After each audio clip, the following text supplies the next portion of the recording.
नमस्कार, मैं astrologer numerologist Praveen Kaur अपने चैनल पर आपका हार्दिक अभिनंदन करती हूँ, आपका स्वागत करती हूँ। आज मैं आपसे बात करूंगी कुंडली के 12th हाउस में अगर केतु है तो वो क्या रोल प्ले करता है। पहली बात हमें यह पता होना चाहिए कि 12th हाउस क्या रिप्रेजेंट करता है। 12th हाउस हमारी स्पिरिचुअलिटी है, हमारा डिवाइन है, हमारी नॉलेज है, हमारे से संबंध है, उसका सबकॉन्शियस माइंड से संबंध है, भूत प्रेत से है, आध्यात्मिकता से है। जब केतु 12th हाउस में होता है तो वहां से हमारा इन चीजों से डिटैचमेंट शो करता है। केतु खुद अपने आप में एक आध्यात्मिक है, तो ऐसे व्यक्ति का हो सकता है उन चीजों से डिटैचमेंट हो, क्योंकि केतु जिस हाउस में है वहां से डिटैच होने का मतलब यह है कि आपने अपने पिछले जन्म में उस जर्नी को कंप्लीट किया। हो सकता है कि आप इतने इंटेलिजेंट हो या आप स्पिरिचुअल डिवाइन हो, आप कोई इस तरह के पर्सन हो जिसको इस तरह के नॉलेज हो, जो परमात्मा से जुड़ी हुई चीजों से नॉलेज हो, उसको वो अपने आप में एक स्पिरिचुअलिटी का भाव रखता हो। क्योंकि केतु क्या है, केतु हमें ईश्वर से हमेशा जोड़ रहा है, परमात्मा से जोड़ रहा है। वो हमें बताता है कि आप उस तरफ जाइए। किसी की कुंडली में 12th हाउस में केतु है तो वो उस हाउस से रिलेटेड जितनी भी चीजें हैं उनसे उसका डिटैचमेंट शो करेगा। हो सकता है ऐसे व्यक्ति को स्टार्टिंग में कुछ अध्यात्म से या डिवाइन से रिलेटेड किसी भी चीज की नॉलेज ना हो या उसका इंटरेस्ट ना हो, लेकिन आप देखेंगे जैसे जैसे उसकी एज बढ़ती है आफ्टर 48 तो वो ऑटोमेटिकली उस चीज की खोज में निकल चलता है। वो परमात्मा से जुड़ने की कोशिश करता है, आध्यात्मिकता से जुड़ने की, उस परमात्मा को जानने की कोशिश में रहता है उसे। क्योंकि केतु है, केतु एक जगह कभी भी स्टे नहीं करता, उसका मूवेबल नेचर है। और ऐसे जब ये सिचुएशन आती है, मान लीजिए किसी की कोई दशा या अंतर्दशा आती है या उसके 12th हाउस में केतु है, तो ऐसा व्यक्ति अपने आप उस समय के पीरियड में अपने आप को अध्यात्म से जोड़ने की कोशिश करेगा, परमात्मा से रिलेटिव बातों को पहचानने की कोशिश करेगा। हो सकता है वो अध्यात्म की खोज में अपने घर को छोड़ के घर से बाहर भी जा सकता है।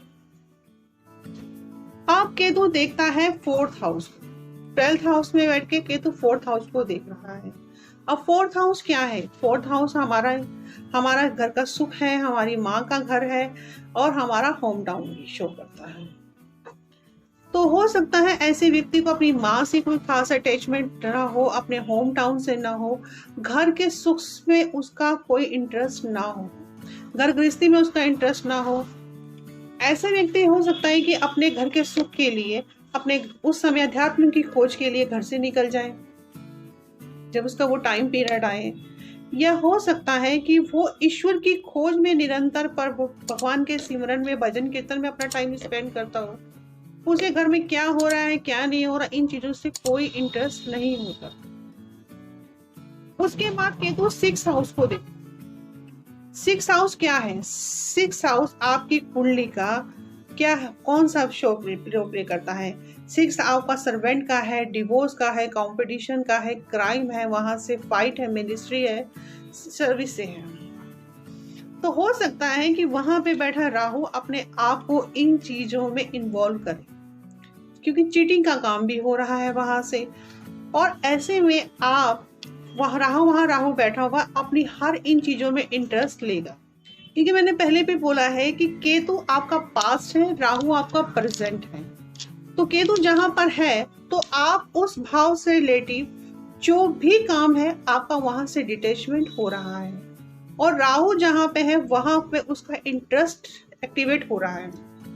जब आपका किसी चीज में इंटरेस्ट एक्टिवेट होता है जहां पे राहु है, तो वो उससे रिलेटिव हर चीज में इन्वॉल्व होना चाहेगा, चाहे वो उसके सर्वेंट है, डिवोर्स है, कंपटीशन है, क्राइम है।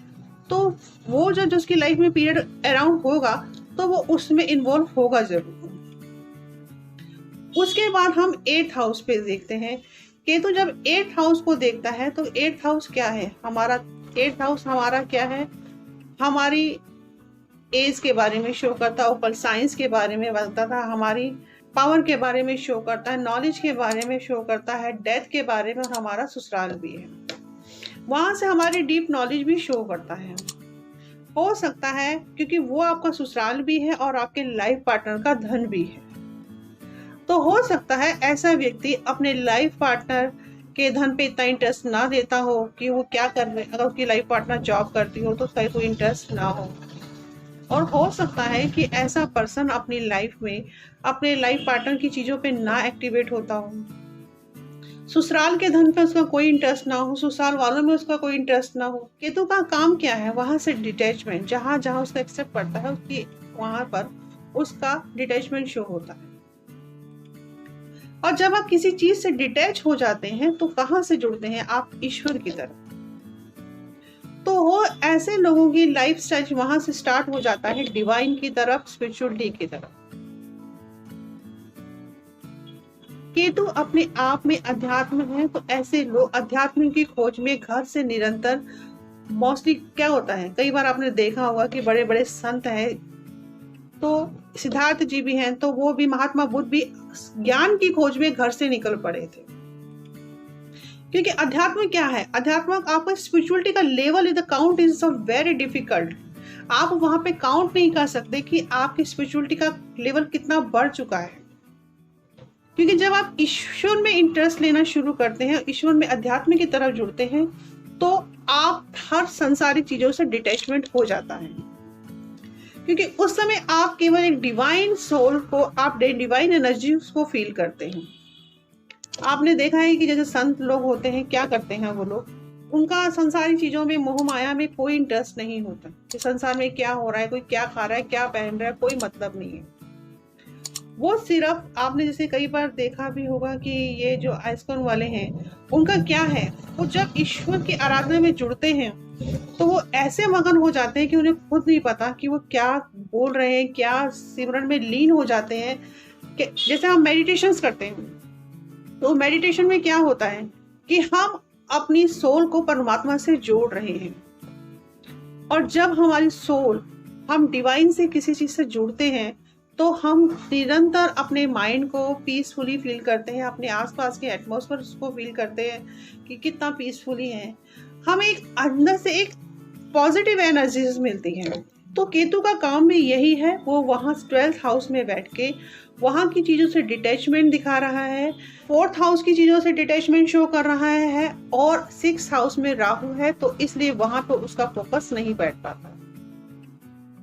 लेकिन 8th हाउस उसका ससुराल है, उसकी वाइफ का धन है, तो हो सकता है वहां पे नॉलेज है, वहां पर उसकी डेथ है, ऐसे व्यक्ति को एक्सीडेंट का चांसेस का डर ना हो, अपनी मौत का उसको डर ना हो। क्योंकि मौत, मृत्यु का भय सभी को होता है, लेकिन जो ईश्वर से जुड़ जाते हैं उन्हें मृत्यु का भय नहीं होता, क्योंकि वो ईश्वर से जुड़ रहे हैं। कि जब आप ईश्वर से जुड़ चुके हैं तो आपको इन चीजों से कोई भी परेशानी नहीं होती कि आपकी मृत्यु कब होगी, कैसे होगी, क्यों होगी। क्योंकि ऐसे लोगों का मानना होता है कि वो ईश्वर से जुड़ चुके हैं, अध्यात्मता से जुड़ चुके हैं। इसलिए अपने आप को परमात्मा से जोड़िए और आध्यात्मिकता से जोड़िए। 12th हाउस में केतु बहुत कुछ दे जाता है, जब उसका टाइम आता है तो वहां से आप यात्राएं भी देखते हैं, और मैरिड लाइफ का सुख भी कई बार हम उस हाउस से देखते हैं। तो जब केतु वहां पर है तो इन सब चीजों से डिटैचमेंट शो करता है। मैं अपनी वाणी को यही विराम देती हूँ। जय माता।